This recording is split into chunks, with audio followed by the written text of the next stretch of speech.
Well, greetings and welcome to Coffee and Politics today. We're very pleased to welcome a Spokane native for today's Coffee and Politics, Ryan Crocker. Ryan is a career ambassador with the United States Foreign Service. He served as ambassador to Pakistan from 2004 to 2007, Syria from 1998 to 2001, Kuwait from 1994 to 1997, and I think I mentioned Iraq already until 2009. So to say that he has firsthand experience and knowledge with the Middle East is an understatement, and we're very happy to have him here to talk today about lessons from a long war, conflict, and engagement in the broader Middle East. Ambassador Crocker is a highly recognized and highly awarded ambassador. In addition to receiving the Presidential Medal of Freedom, he's also received the Presidential Distinguished Service Award in 1994, the Department of Defense Medal for Distinguished Civilian Service in 1997, and the Presidential Meritorious Service Award in 1999 and again in 2003. He also holds many State Department distinguished awards, but I don't want to cut any further into his time, so please join me in welcoming Ambassador Ryan Crocker.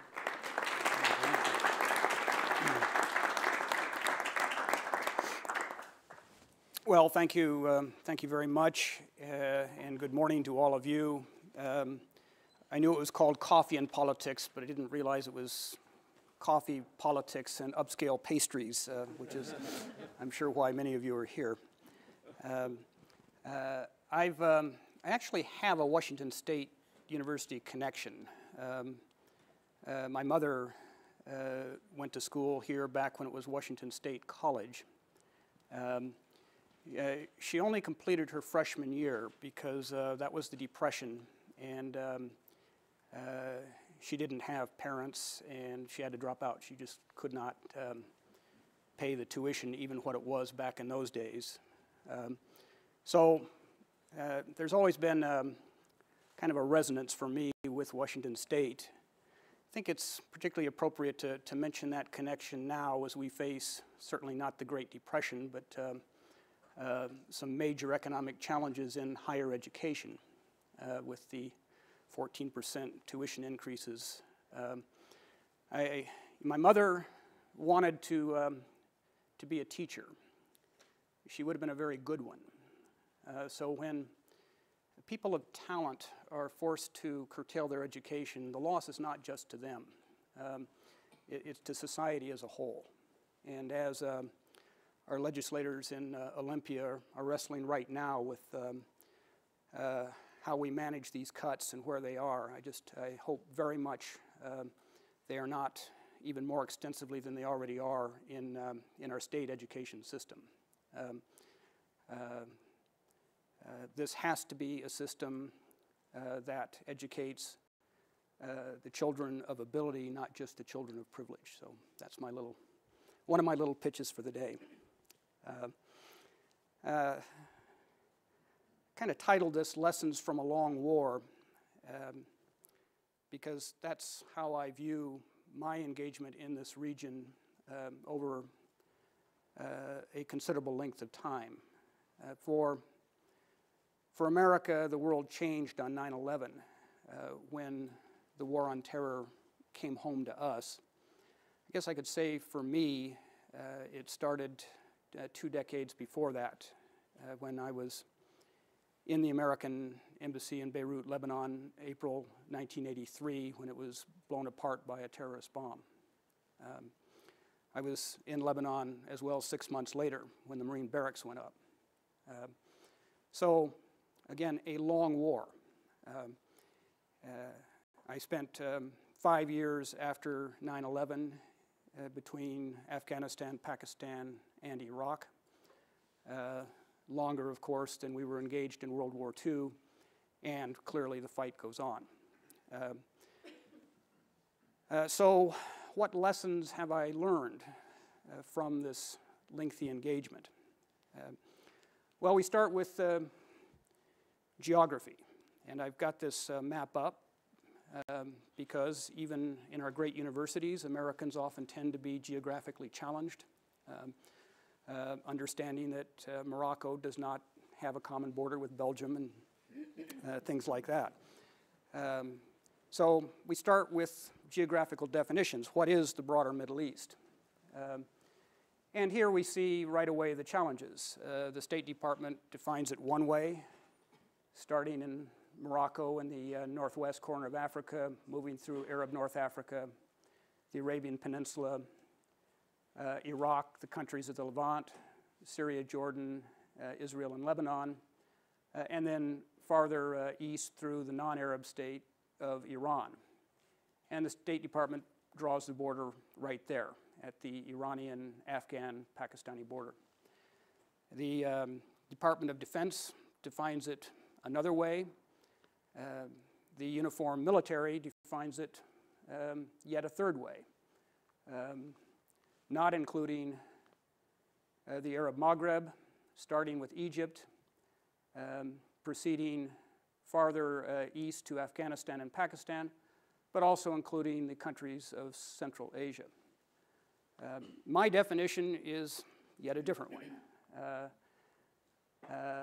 Basically, I share the State Department's view of including all of North Africa, but I join with my colleagues in Central Command in also including Afghanistan and Pakistan.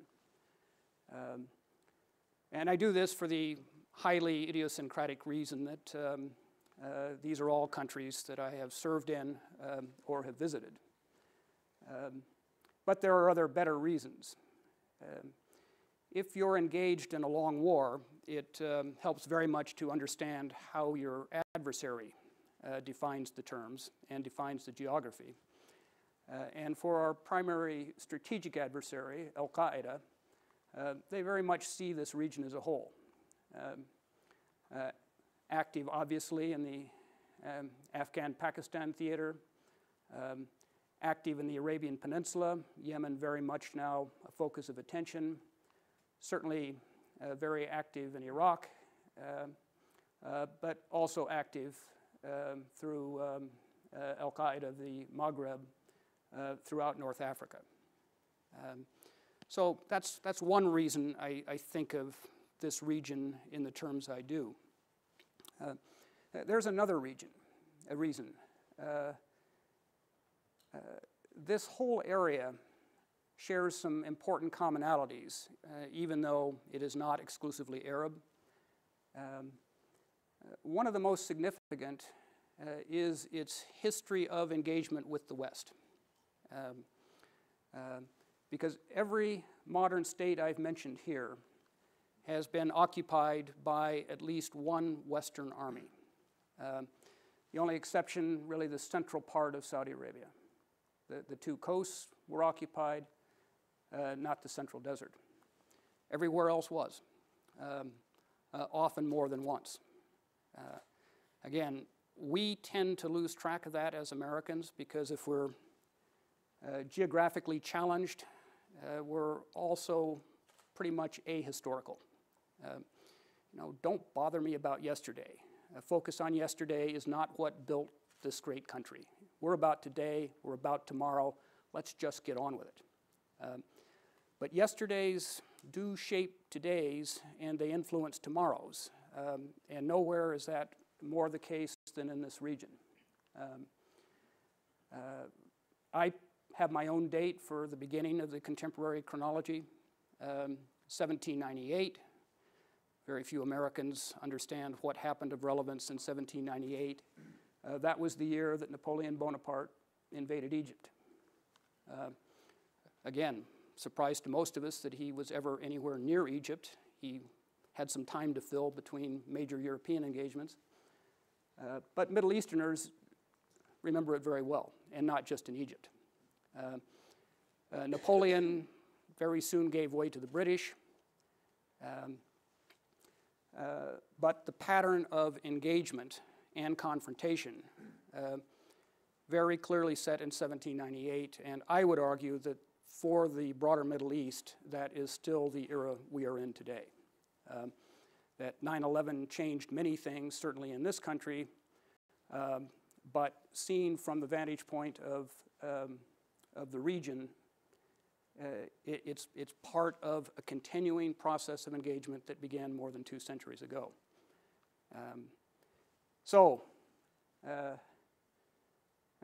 To understand the fight we're in, whether it is engagement or confrontation, important to see the region in the region's own terms.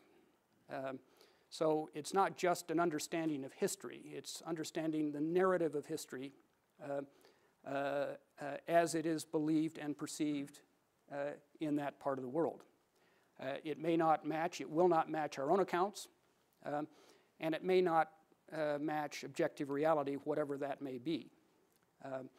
But understanding history, understanding there is a history, and understanding how the narratives of that history are perceived in these areas, I think is absolutely crucial to informed engagement by us or any other Western power in the area.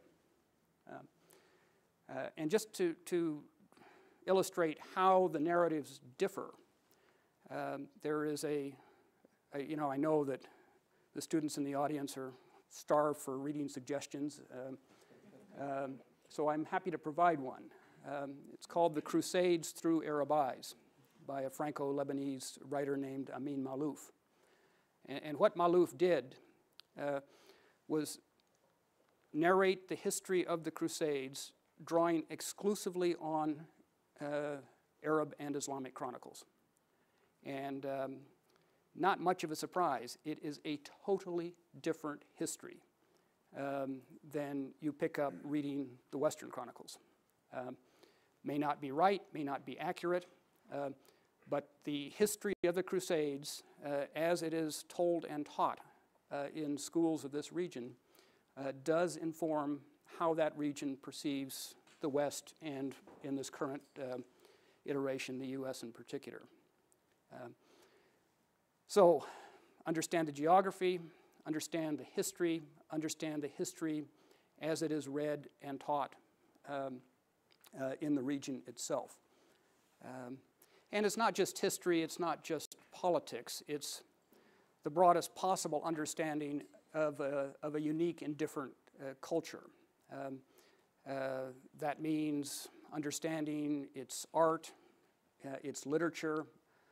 I'm an old English major, so literature has always been an important window for me into understanding other people's cultures in this complex part of the region. What's their fiction? What role does poetry play in their societies? Quite a substantial one, incidentally, in most of these states. What are the myths? What are the fairy stories that parents read to kids at night? It tells you a great deal about what the values are, what the models are, just how all that works. And finally, I'd say and stress just how important language is in all of this. If you're really going to understand the history, the politics, the literature, if you're going to understand these complex foreign societies in any depth, you need to understand them in their own linguistic terms. You need to know their languages. Sounds pretty obvious. I mean, after all, if you had a Chinese diplomat here who purported to be his country's great expert on the United States, but had to address you through a translator, you wouldn't really think very much of his or her fundamental understanding of this country. Certainly true going the other way, perhaps even more so. Yet the think tanks, the halls of punditry in this country are full of individuals who purport to be the absolute expert on this complex part of the world who do not know its languages. Now, geography, history, a full understanding of culture, doing so through the prism of language. Um, these are not really lessons from a long war. They're kind of preconditions to the lessons. But lest you despair, I only have 2 lessons. The first is be careful what you get into. And that's why all of these preconditions become so important. If you're contemplating major engagement, and no engagement is more major than a military intervention, understand what you're getting into. You're going to be playing the game as a visitor on somebody else's home court. So you got to understand the rules. You've got to understand what home field advantage can mean. Because, again, in this broad swath of territory, that engagement with the West over time, I would suggest to you, has created a unique political culture. We have seen over the decades and centuries what I would call the politics of the counterpunch develop. The peoples and governments of the broader Middle East learned a long time ago that you really can't face the modern, well-trained, well-equipped armies of the West force on force in open battle. Just can't do it. What they have learned is let them come in. They're coming anyway. And once they're in, reorganize, regroup, clench up, start going for the ribs, and see how much pain they're willing to absorb over a long time. And what that's meant for us, the Russians, the British, the French, the Italians, the Israelis in some contexts, is that our adversaries haven't really organized for the long fight until sometime after we think we've won the war. A very different sense of engagement and indeed of time. So be careful what you get into because you will be engaged in a complicated part of the world with a complicated history, a past that conditions the present. Better know what that past is as it's seen through the eyes of the area. Know as much as you possibly can, but here's a corollary to that first lesson. There is only so much you're going to be able to foresee, even with the broadest possible preparation. We talk about second and third order consequences. When we're discussing military interventions in somebody else's part of the world, you're really talking about 20th and 30th and 40th order consequences. Things you cannot possibly foresee. The previous administration was criticized, very rightly so, for a lack of preparation for the intervention in Iraq in 2003. But the reality is, no amount of preparation could have prepared the United States for what it would eventually encounter. I mean, there is no one in America today who could say, well, as I look back over the last 7 years, events in Iraq have unfolded exactly as I foresaw. We are today precisely where I said we would be, and we got there going through precisely the phases that I predicted.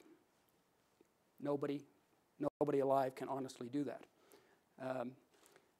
Because, again, we're probably in the phase of 20th order consequences, moving smartly on toward 40th and 50th order consequences. So under that first lesson, be careful what you get into.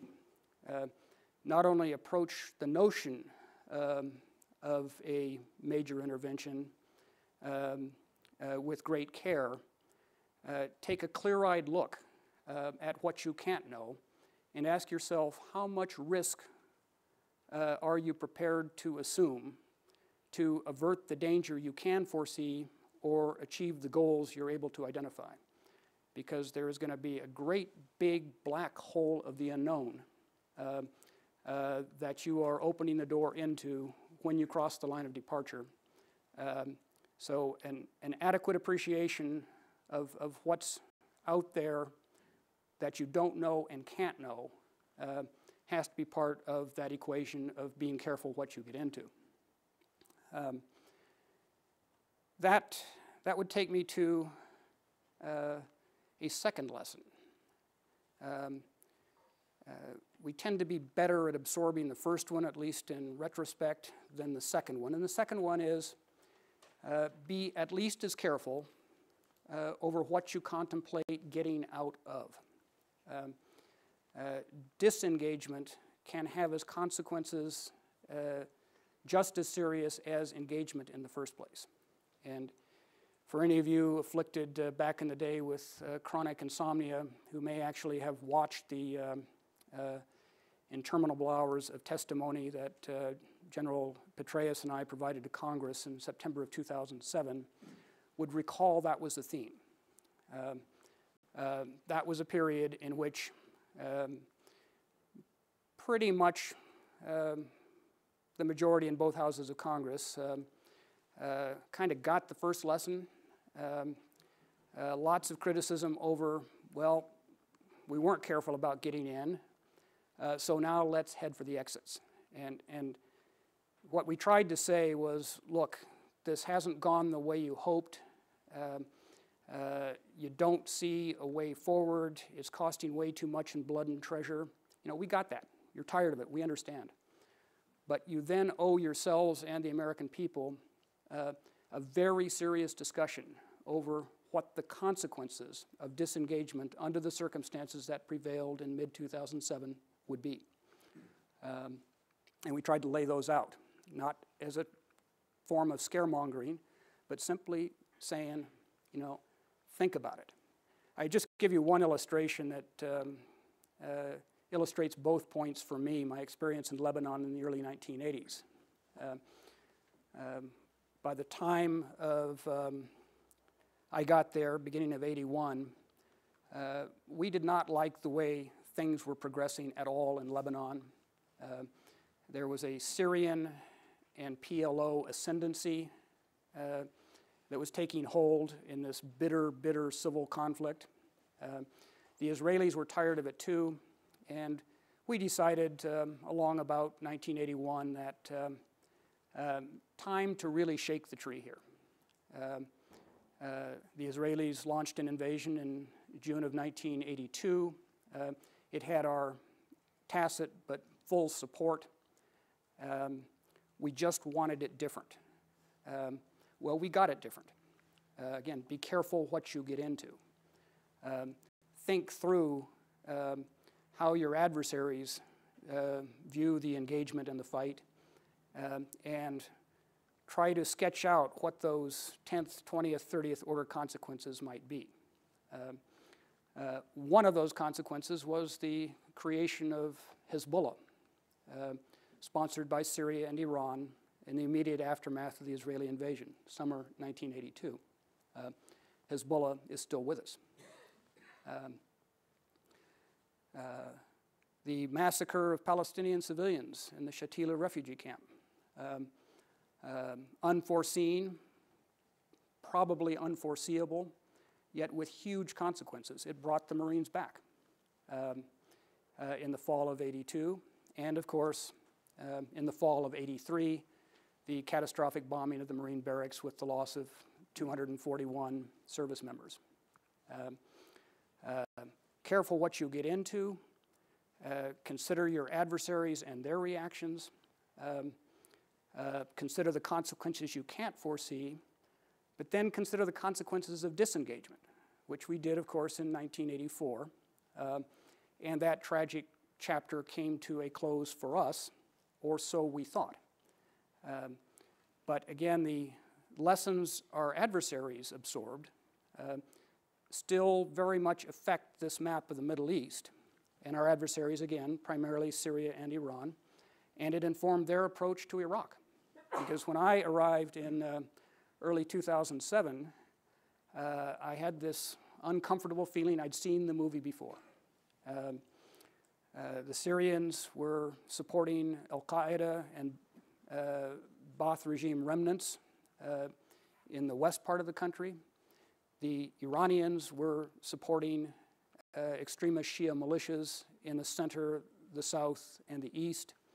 Jaish al-Mahdi, the army of the Mahdi, and boy, didn't it look just like Hezbollah going back a quarter of a century. Because the strategic alliance that our engagement and disengagement in Lebanon had helped forge between Syria and Iran as strong or stronger in 06-07 as it was in 82-83. And I just say parenthetically here that while I support the notion of engaging with Syria, if we think for a minute that by somehow sitting down and talking to them at a higher level, they're going to say, oh yeah, who needs the Iranians? That is an hallucination. That is a rock-solid strategic alliance for both of them, again, in which we played a part in its creation. So, you know, when we got out in '84, the Israelis lasted another very tough decade and a half, but they were out too by 2007. The lesson our adversaries had absorbed is, again, the politics of the counterpunch. Clench up, apply pain over an extended period of time, and they will go home. That is what they expected in Iraq, and that indeed is what almost happened. And that's why an understanding of the so-called surge is important in this regional context. Instead of stepping back, this time we step forward, not what our adversaries expected. And indeed, in Tehran, they are still contemplating what their position needs to be in light of developments that have not been in their favor, particularly over the last 2 years. So, again, careful getting in, based on as much knowledge as you can bring to bear, and as much awareness of what you can't know as possible. But once you're in, be equally careful about contemplating a disengagement. These things unfold over very long periods of time. And I'll just say a quick word about how I think these lessons inform our current engagement in both Iraq and Afghanistan, Pakistan. In Iraq, we may think, hey, it's over. It's over on better terms than we could have dared hope a couple of years ago, but it's yesterday's war, we're moving on. Well, the story of the new Iraq is going to be not just years, but decades in the unfolding. And any of you who are looking at the current controversy over the upcoming national elections in March will see that, as a number of Sunni politicians have been excluded from the process because of alleged associations with the former Ba'ath Party. The debates in Iraq are manifold. We have seen sectarian violence mercifully subside, and we had a lot to do with that. But we've seen ethnic tension increase, no longer between Sunni and Shia Arabs, now between Arabs and Kurds. We have seen the persistence of fear in Iraq. Sunni fear of exclusion in this new Shia ascendancy, Shia fear of a Ba'athi resurgence. And we see a huge debate over states' rights. What are the rights and privileges of a federal government versus a regional government versus provincial governments? I don't know how these are going to come out. I do know that the chances for a positive, meaning a nonviolent outcome, are to a marked degree directly proportionate to how much engagement and focus we're prepared to give the issue of Iraq going forward. Our engagement will increasingly be political and economic in nature, decreasingly military, but I would argue it needs to continue. We need to remain actively engaged in Iraq. I've been pleased to see this administration take a good handoff from the previous administration on Iraq, and thus far maintain that kind of commitment. It's clearly important. Afghanistan and Pakistan, just very quickly here, so I'd like to turn this from a monologue into a discussion. Again, here history has lots of lessons. The trick on history, of course, is which lessons are relevant to your immediate issue. I would take just our own recent history, relatively speaking, in both Pakistan and Afghanistan. We've been there before. When the Soviets invaded in 1979, we were the architects, supporters, and logisticians, as well as arms suppliers, to the anti-Soviet jihad of the 1980s. We staged that primarily through Pakistan's northwest frontier, right up here in this area. The idiom of the resistance was militant Islam. We had a sense at the time that these may not be players or ideologies that would favor the U.S. over the long term, but right now we had an immediate objective. We were taking on our superpower rival, and we'd use whatever it took to get the job done. And indeed, 10 years after they arrived, the Soviets withdrew, early 1989. What did we do? We headed for the exits right behind them. We'd won. It was over. Of course, we knew it wasn't over, that the principal elements of the resistance of the Mujahideen, no longer unified by a common adversary, were likely to involve themselves in a struggle for power over who would now run Afghanistan, which is precisely what they did. But it didn't matter to us anymore. It'd be unfortunate, but our work there was done at the strategic level. You know, let them sort out their own problems. Be careful getting in. Be careful the forms your engagement takes and with who. Consider consequences, both foreseeable and perhaps unforeseeable. Be careful getting out. Because on our way out, of course, we left Pakistan, according to their narrative of history, high and dry. They went from being our most allied of allies during the 1980s to being the most sanctioned of our adversaries in the 1990s. Full economic and military sanctions against Pakistan beginning a year after the Soviet withdrawal in 1990. Fast forward to 9/11 and we're back. Back in Afghanistan, back in Pakistan. And I can't tell you how many times in my 2.5 years in Islamabad I heard the story or the refrain, "Oh, you're back. Okay. And how long is it for this time? Have you already got your return ticket?"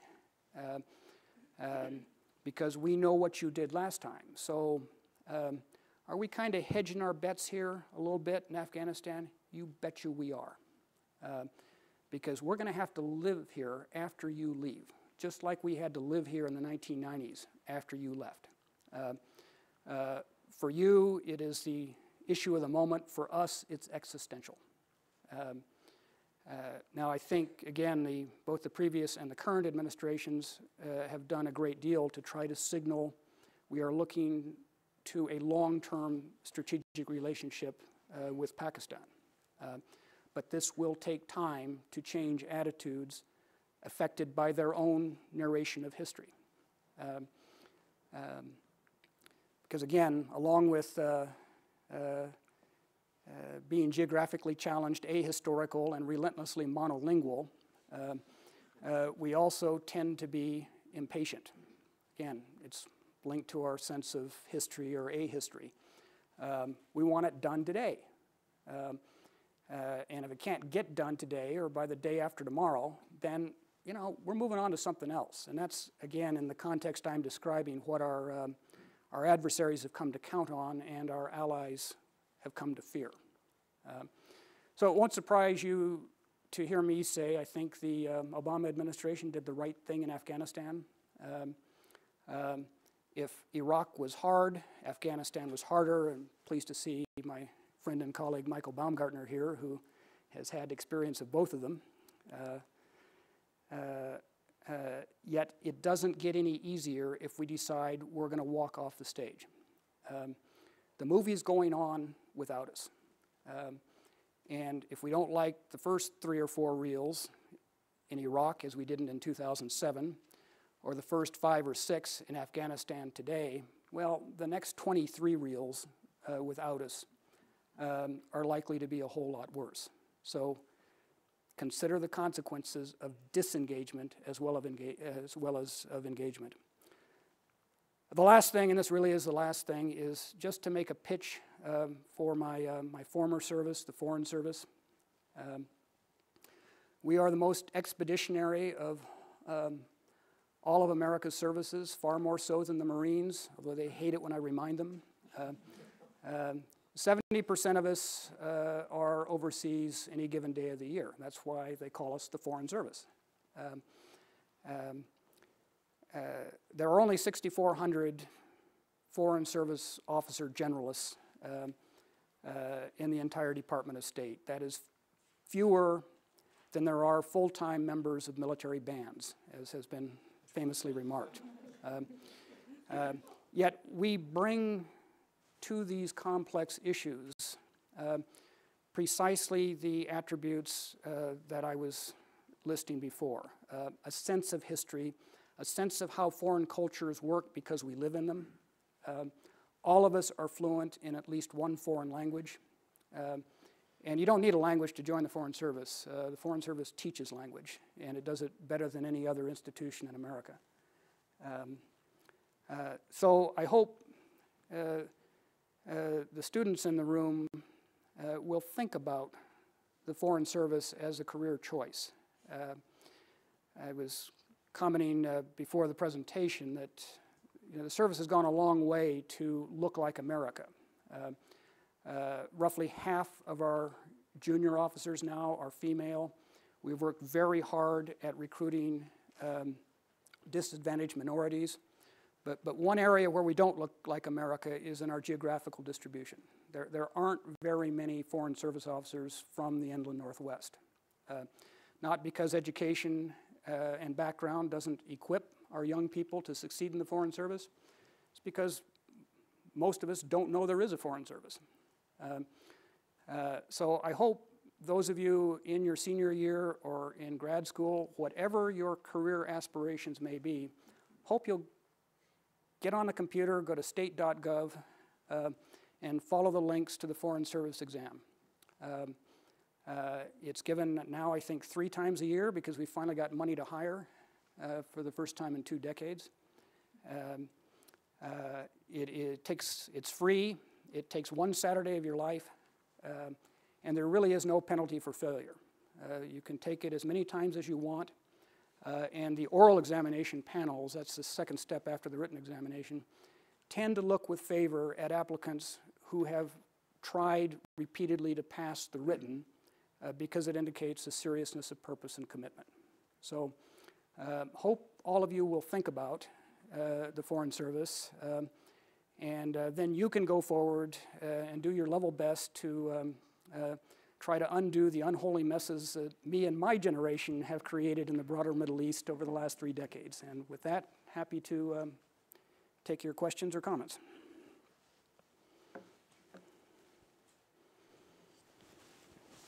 Yeah. Ambassador Crocker, just Iraq being basically a country of a political construct, in your opinion, would part of the solution for this area be to allow it to be balkanized along cultural or tribal lines and maybe add some stability to that region? Yeah, it's an interesting question. One other curious element of this whole region is that many, perhaps most of the borders that now delineate the region were the artificial constructs of one colonial power or another. Mainly the British and the French, and I keep reminding my friends in both countries, they have a lot to answer for. Yet, how durable these boundaries have been. Americans tend not to remember the Iran-Iraq War with any great clarity. It was a vicious, brutal ground war from 1980 to 1988 that you would really have to go back to the trench warfare of World War I to find a parallel. Hundreds of thousands of young men died on both sides of that border. Arguably, in some respects, an artificial border. But they fought and died, again, by the hundreds of thousands to keep a foreign enemy out.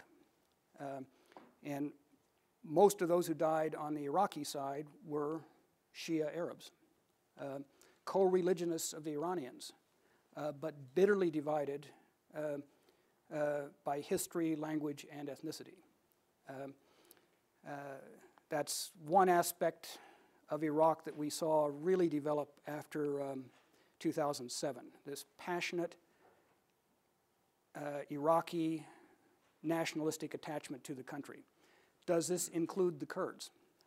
Manifestly, it does not. Yet, for the Kurds and for the Iraqis, and certainly for us, there are no good alternatives.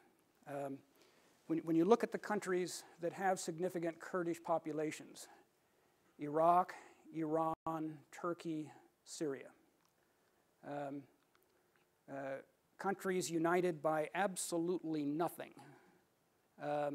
with one exception, and that is the absolute determination there will not be an independent Kurdish state.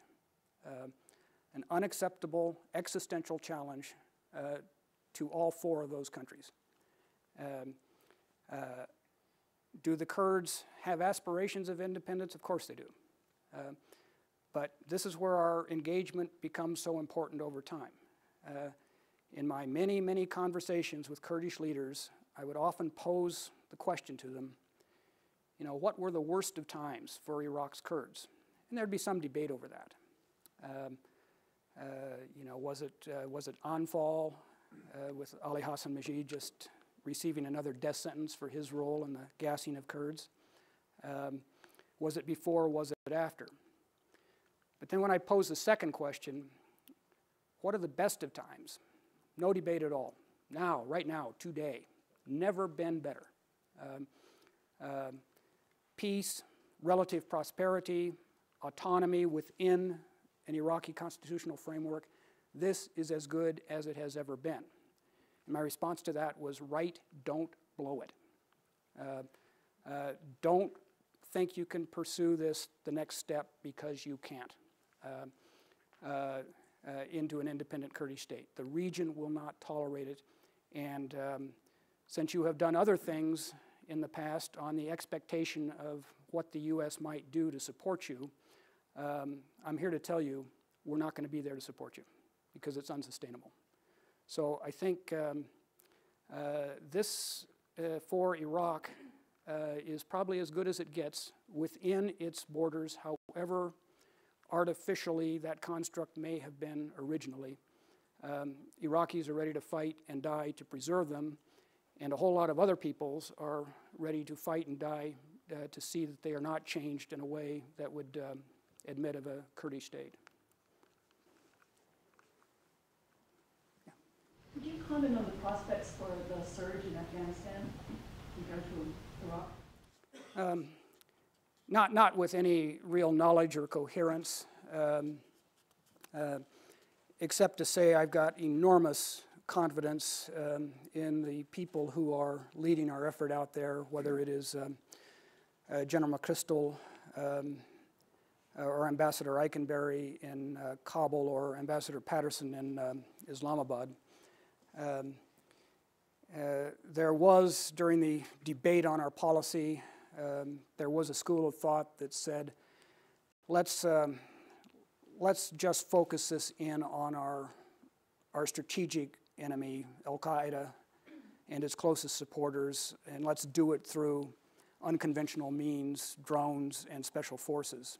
Well, my answer to that is, in General McChrystal, you've got the finest and most experienced Special Forces commander that America has ever produced, because he has run special operations in both Iraq and Afghanistan pretty much nonstop since about 2004. And if you have General McChrystal saying special forces aren't going to get it done, it is going to require a substantial increase in conventional forces, there is no one better positioned to make that judgment and that recommendation. So again, I think as in the case of Iraq, the surge in Afghanistan is necessary, but again, not sufficient.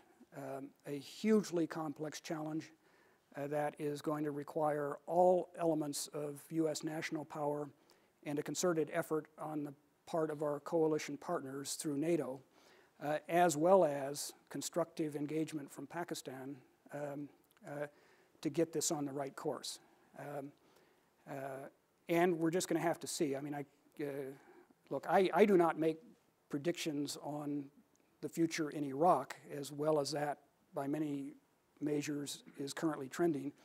So far be it from me to say that the surge will take us to a better place in Afghanistan. I am confident that without it, we would have been quickly spiraling down to a far worse place. The President is going to receive reports from his envoys and commanders in the field. He will be making his own reports to the American people, and I think what they say and what he says in this year ahead is going to be critical for us. Yeah.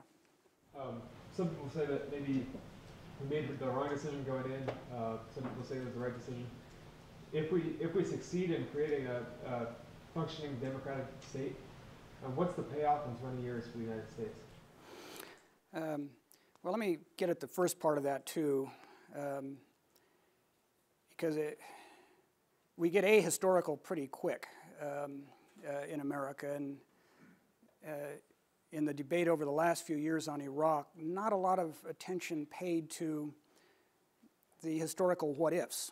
What if we hadn't gone in? That doesn't mean everything would have been just fine. There was possibly the worst post-World War II regime with respect to human rights since Pol Pot. Open defiance of the whole international system. You know, there were more than a dozen Chapter 7 resolutions passed by the Security Council that Iraq was in defiance of. We'd never seen that before. You know, it was not a slam dunk of a choice, to use someone else's metaphor in a different context.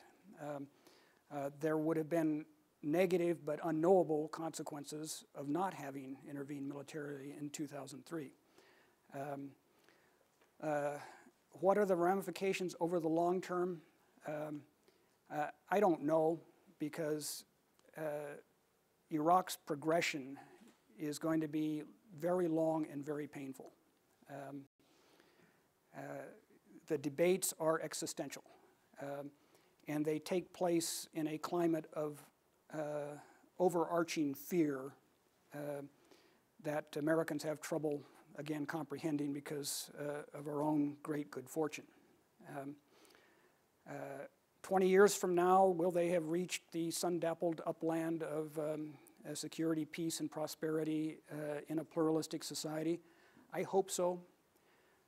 But I also recall in July 2008, when I was getting ready to deliver another one of those excruciatingly anodyne 4th of July speeches that ambassadors do, a particularly sharp member of my staff said, "Hey, you know what? If you date the creation of the modern Iraqi state to the establishment of the monarchy in 1921, today, modern Iraq is 87 years old. If you date the creation of the American Republic to the Declaration of Independence in 1776, and you add 87 years, it's the day after the Battle of Gettysburg.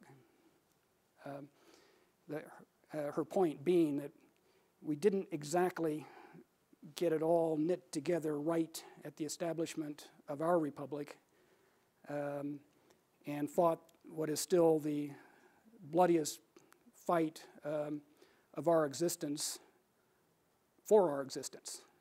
Those states' rights things that we papered over blew up on us decades later.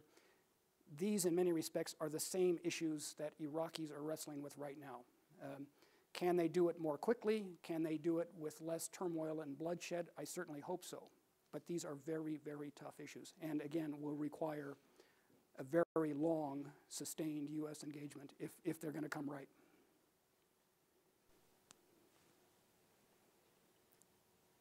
I've heard you speaking as to how fear is the motivating factor in the majority of the activity that's going on in the Middle East. I'm curious as to the political policies as well as the economic factor that you were talking with regards to how our government is planning to be involved in the future, specifically with Iraq, but in the region as a whole. Where do you see that going? The political and economic elements of engagement. Yeah, again, it needs to be based on a detailed, comprehensive understanding of the area in its own terms. What kind of engagement makes sense, where and under what circumstances? You know, in Iraq, I think it's fairly clear. Our engagement is very important going forward. And we've got a lot of people who've been back and forth in this fight long enough to figure out how to do it. In the Palestinian-Israeli dimension, sustaining focus is key. And again, I think the appointment of George Mitchell is so important in this regard. It shows the region we are seriously interested over the long term. I think it's important Senator Mitchell stays with this throughout at least the current administration. Because it's only through that after not paying a lot of attention to this for a number of years, that you can really get a sense of, okay, what do we need to do economically here, and what do we need to do politically there, against what longer-term objectives. I think our economic assistance in the Palestinian territories is going to be key, and I hope very much that we can find a way to engage in Gaza. You know, another thing we tend to do as American exceptionalists is tie policy to principle. Again, like so many other aspects that I've been describing, not inherently a bad thing, but terrorism is bad, ergo we will not deal with terrorists. We ignored that in Iraq, by the way. We just dealt with whoever would pick up the phone. And then once we got the coordinates of where that phone call was, then we. So we won't deal with Hamas, yet that has us disengaged from an entire territory, Gaza. I think we've got to figure out how we can use our elements of power, again, against larger strategic objectives that would not include the further success of Hamas. But would include, I think, a population that would have some reason to hope for better things. So I don't have a roadmap for that. I think you only get the roadmap through a policy that says this is a tier 1 priority. We're going to put our best and our brightest into it.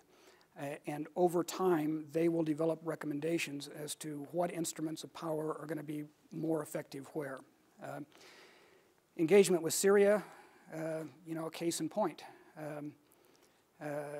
Yes, ignoring Syria, probably not a great thing for the years we did it, but what message does engagement send?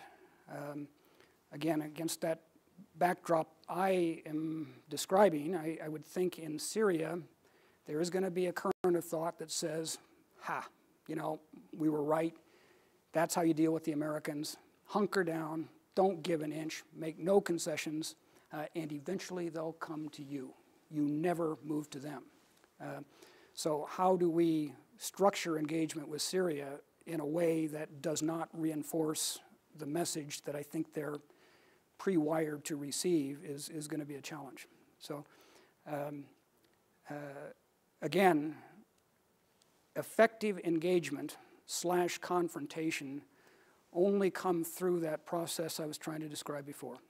Know where you are engaging, with whom, to what end, against what backdrop of history, which narratives of previous engagements.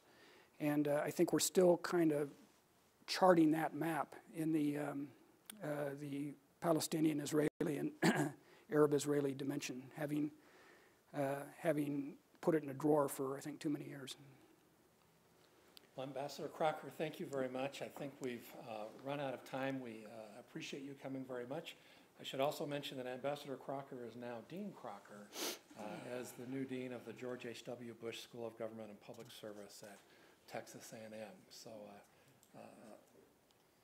another thing to make a mental note of for those of you who have an interest in public service or a career in the Foreign Service. So thank you very much. Thank you.